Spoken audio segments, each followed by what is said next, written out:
好，欢迎再次来到一年一度好吃好玩又好看的国际童玩节。哇，时间真的过得好快哦！今年已经是我们第14届的童玩节了。想知道有哪些摊位还有国家今年跟我们一起共襄盛举吗？快跟我一起去瞧瞧 ！Let's go！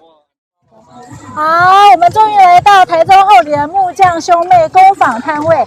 可不可以请 Louis 帮我们介绍一下木匠兄妹的产品呢？我们有很多不同的产品。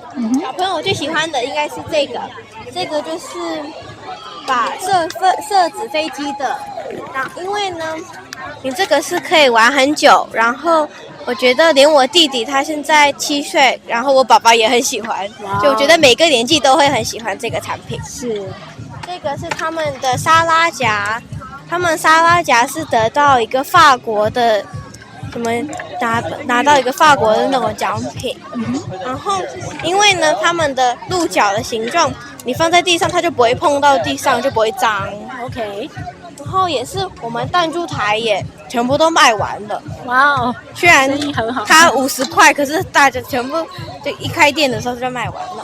因为呢，弹珠台感觉像每个小朋友都很喜欢，都每次都排很长，都一直在玩。是像一个汉堡，然后汉堡这些都是可以放杯子的杯垫，然后这个是让你的饮料保温，所以放在杯子上就会让像你的热茶保温。这个是机器人的削铅笔机，就是我都觉得好可爱。你把你的铅笔放进去这里，然后它就会把它吐出来。这是放钱的，你把钱放进去这里面，然后你想把钱拿出来的时候，你就可以把它的头拿下来，然后把你的钱拿出来。这里也可以看到你有多少的钱，因为是玻璃的。哇，我相信这些产品真的非常受小孩的欢迎都很可爱呀。这是那个你知道 7-Eleven 他们的 Open 场，所以呢，这是这个月历，然后就是我都觉得很可爱，因为就是每天可以旅行，然后每天都可以换嘛。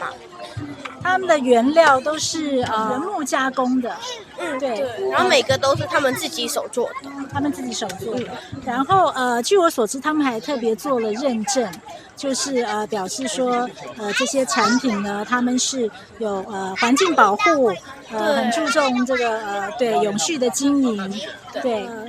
在台湾好像他们还有跟一些学校还有企业有进行一些交流，能够多谈谈这个部分吗？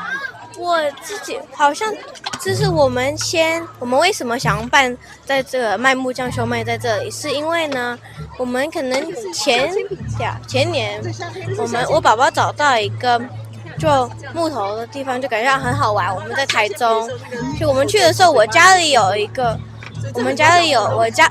我们自己买的，不是像他们给我们然后干嘛，那就是。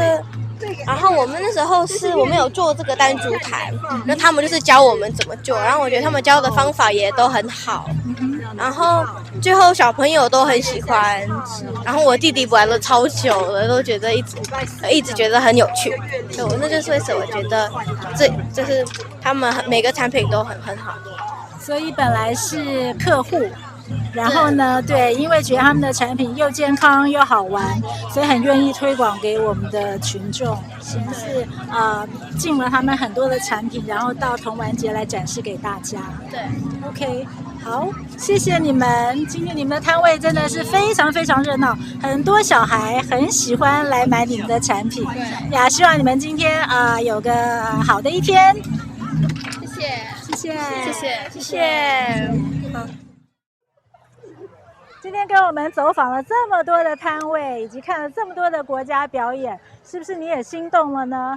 迫不及待的想来参加我们的活动，所以明年等你哦，继续来参与我们的童玩节，拜拜。